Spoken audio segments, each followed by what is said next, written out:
इंदौर के सबसे बड़े महाराजा यशवंतराव चिकित्सालय से चलने वाली एम्बुलेंस चालकों से पुलिस चौकी में तैनात पुलिस जवान बिना पैसे लिए एम्बुलेंस नहीं चलने दे रहे हैं। यह आरोप आज आम आदमी पार्टी के पदाधिकारियों ने एक प्रेस वार्ता लेकर लगाए हैं। आम आदमी पार्टी के पदाधिकारियों का कहना है कि MY अस्पताल के अंदर पुलिस चौकी में पुलिस जवान द्वारा हाल ही में एक एम्बुलेंस चालक के नाम से पैसे लिए गए थे और फिर एम्बुलेंस को जाने दिया था। आम आदमी पार्टी के नेताओं का कहना है कि पुलिस जवानों पर कार्रवाई होनी चाहिए और ऐसी धांधली को रोका जाए ताकि मरीजों को कोई असुविधा ना हो।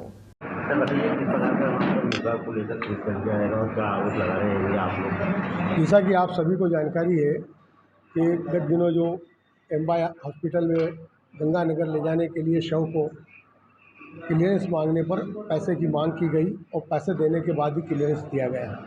अभी तक एम्बुलेंस की एक अपने आप में जैसे टेम्पो स्टैंड की एजेंटी के लिए झगड़े हुआ करते थे, आजकल एम्बुलेंस को भी लगाने के लगने लगे हैं। वहाँ पर वो एजेंटी का काम कर रही है पुलिस इसलिए कर रही है कि जिसका पोस्टमार्टम वगैरह होता है उसको क्लियरेंस लगता है और बिना क्लियरेंस में रास्ते भर लाश को ले जाने में दिक्कत आती है। तो इस नाम पर वहाँ पर चौकी के जो प्रभारी हैं, वो जो भी अधिकारी वहाँ होता है वो पैसे मांगता है, एम्बुलेंस वाले से मांगता है, जो परिजन है उनसे मांगता है। ये ऐसा घिनौना पाप जो लाशों के साथ हो रहा है वो बिल्कुल शर्मनाक है। ये व्यवस्था मध्य प्रदेश की पूरी चरमरा चुकी है। यह व्यवस्था नाम की कोई चीज़ नहीं है। आज भी हमारी पार्टी ने प्रदेश के अंदर जो चल रही व्यवस्थाएं, दुर्व्यवस्थाएं, उनके खिलाफ हमने ज्ञापन दिए।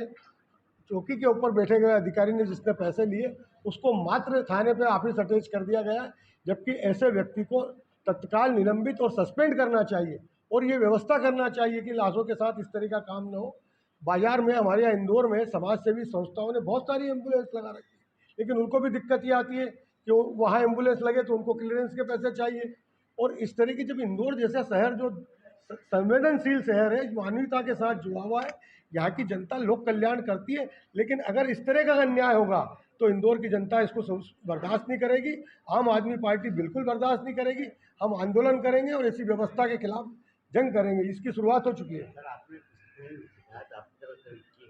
हमने आज हमारी सुप्रिंटेंडेंट से बात हुई है, लेकिन MY सुप्रिंटेंडेंट का इसमें कोई रोल नहीं है। वो लोग पोस्टमार्टम करते हैं, लेकिन चौकी से क्लियरेंस लेना पड़ता है, पुलिस से। तो आज हमने कमिश्नर साहब को भी ज्ञापन दिया है कि इस तरह की जो व्यवस्थाएं प्रदेश में अव्यवस्थाएं चल रही है उसको दुरुस्त करें। और हम इसके लिए पर्टिकुलरली स्वास्थ्य मंत्री से भी मिलेंगे, गृह मंत्री से भी मिलेंगे, नरोत्तम मिश्रा आएंगे तो उनसे भी जाके भी बात करेंगे कि इस तरह का कारोबार आपकी पुलिस कर रही है। जो रक्षक ही वक्षक बन जाएंगे तो कैसे जनता का कल्याण होगा। जनता सिर्फ आपसे एक व्यवस्था चाहती है। हम प्राइवेट ट्रस्ट की एम्बुलेंस ले जाते हैं तो वहाँ एम्बुलेंस वाले झगड़ा करने लग जाते हैं, पुलिस वाले कहते हैं कि नहीं देंगे हम उनको कमीशन, तो इस तरीके से वो लोग भी जाना बंद कर देते हैं। तो आज इंदौर एक लोक कल्याणकारी शहर है, यहाँ लाशों के साथ इस तरह का काम हो रहा है, मरीजों के साथ हो रहा है। मरीज भी अगर वहाँ से एम्बुलेंस लेना चाहता है घर ले जाने तो वहीं ये नौबत आती है, इसकी एम्बुलेंस लगेगी उसकी नहीं लगेगी। पुलिस के अलावा वहाँ के कई ऐसे कर्मचारी थी कि जो पैसा मांगते पोस्टमार्टम के नाम पर, बॉडी रखने के नाम पर, तो उनको लेकर वहाँ भी देखो मध्य प्रदेश में भ्रष्टाचार चारों तरफ है। MY में भी इलाज इतना आसान नहीं है। जब तक आपके पास कोई सिफारिश नहीं हो, जब तक आप किसी से मदद नहीं करो, इलाज मिलता नहीं है। वहाँ के अधिकारियों से भी हम कई मरतबा बात हुई है। हमने कई मरीजों को वहाँ के सुप्रिंटेंडेंट साहब जो है ठाकुर साहब, उनसे के भर्ती कराया है। एक अभी हमारी खरगोन की आम आदमी पार्टी की कार्यकर्ता एक्सीडेंट में थी, वास्कले मैडम, उसके इलाज के लिए मुझे 4 बार ठाकुर साहब से कहा, जब उसके बाद भी इलाज नहीं मिला और उसके बाद वो डिस्चार्ज करके यहाँ से लेकर के चले गए। MY से तो विश्वास उठ गया। पहले एक विश्वास था कि MY में मरीज जाएगा, इलाज होगा, लेकिन आज वहाँ इलाज नहीं हो रहा। इसकी वजह से आज सारे प्राइवेट अस्पताल भरे पड़े हैं, क्योंकि MY में जितनी सुविधा है, व्यवस्था है, लेकिन उतना वहाँ पर इलाज हो नहीं पाता और दूसरे अस्पताल वाले उसका अपना जैसे एजुकेशन माफिया वैसा हेल्थ माफिया बन गया इंदौर में। तो ये चीज़ हम कोशिश कर रहे हैं। ठाकुर साहब से भी हमने बात की, वहाँ कई मरतबा हमने उनसे कहा कि आप इनकी व्यवस्था करें। हम कहते हैं तो करते भी हैं वो, और जब तक सिफारिश नहीं, MY में सबसे बढ़िया इलाज होता है, लेकिन सिफारिश होना बहुत जरूरी है। आपका नाम? मैं कमल गुप्ता, आम आदमी पार्टी का प्रचारक हूँ। पार्टी द्वारा जताया जा रहा है, आगे का एक्शन लिया जाएगा। जी, पहले तो मैं आपको MY में हुई धांधली के बारे में बता दूं। अभी तक तो आपने धांधलियाँ सुनी होगी जिंदा इंसानों के साथ, यहाँ तो शव के नाम पर पैसे वसूले जा रहे हैं। मैं आपको थोड़ा संक्षेप में बताऊंगा। मैं MY चौकी पर पदस्थ हेड कांस्टेबल को लेकर के शव वाहन संचालक श्री अमन प्रजापति ने, निवासी लोकनायक नगर ने संयोगितागंज थाने में शिकायत दर्ज की है कि हेड कांस्टेबल ने शव को राजस्थान ले जाने से रोका और 1,000 रुपये कमीशन की मांग करने पर उसकी पूर्ति किए जाने पर ही क्लियरेंस प्रदान किया। ठीक है साहब।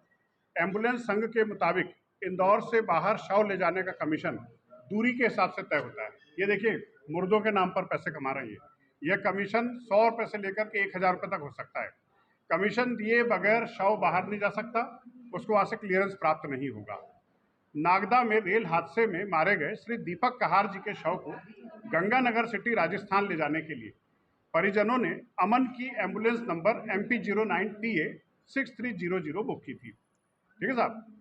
अब यहाँ पर हेड कांस्टेबल जो दिनेश यादव हैं, उनको पोस्टमार्टम के लिए डॉक्यूमेंट्स तैयार करने थे ताकि रास्ते में किसी प्रकार की कोई परेशानी ना आए और क्लियरेंस आसानी से हो जाए। लेकिन जब श्री अमन प्रजापत पोस्टमार्टम कक्ष में पहुंचे तो वहां पर ड्यूटी पर तैनात इन हेड कांस्टेबल साहब ने उसकी एम्बुलेंस को क्लियरेंस प्रदान करने से इनकार कर दिया और शव को वाहन में रखने के लिए धन मांगा। बड़ी मुश्किल से परिजनों ने मिन्नत की और 500 रुपये दिए जाने पर ही शव को वाहन में ले जाने की अनुमति प्रदान की गई। तो मुद्दा यह है कि यहाँ पर मुर्दों के नाम पर एक बहुत बड़ा गेम चल रहा है, बहुत बड़ा खेल चल रहा है और इसमें पुलिस भी इसमें इन्वॉल्व है, उस क्षेत्र के चौकी के लोग इसमें इन्वॉल्व है। आम आदमी पार्टी ये प्रशासन से पुरजोर अपील करती है कि इस प्रकार की जो धांधलियां इनको तत्काल समाप्त किया जाए और जो दोषी पुलिसकर्मी हैं उनको सबसे पहले तत्काल निलंबित किया जाए। इस संदर्भ में शिकायत दर्ज कराई गई संयुक्ता थाने में और TI साहब ने मामला भी दर्ज कर लिया, लेकिन अभी तक कोई एक्शन नहीं लिया गया। मुद्दे की बात यह है कि इस संदर्भ में अभी तक कोई एक्शन नहीं लिया गया है। ये मुर्दा व्यवस्था है प्रदेश की और हम ऐसी सरकार से उम्मीद करते हैं, हालांकि हमारी उम्मीदें पूरी नहीं होंगी, मैं आपको बता दूं, हम उम्मीद करते हैं कि इस मामले में जो तहकीकात की जाए और प्रॉपर कार्रवाई की जाए। अगर इस संदर्भ में कोई प्रॉपर एक्शन नहीं लिया गया, आम आदमी पार्टी इस मुद्दे को नेशनल लेवल तक लेकर के जाएगी और हम इस मुद्दे पर तब तक लड़ेंगे जब तक फैसला नहीं हो जाता, जनता के साथ न्याय नहीं हो जाता। आपका नाम और परिचय? मैं संजीव वैद्य।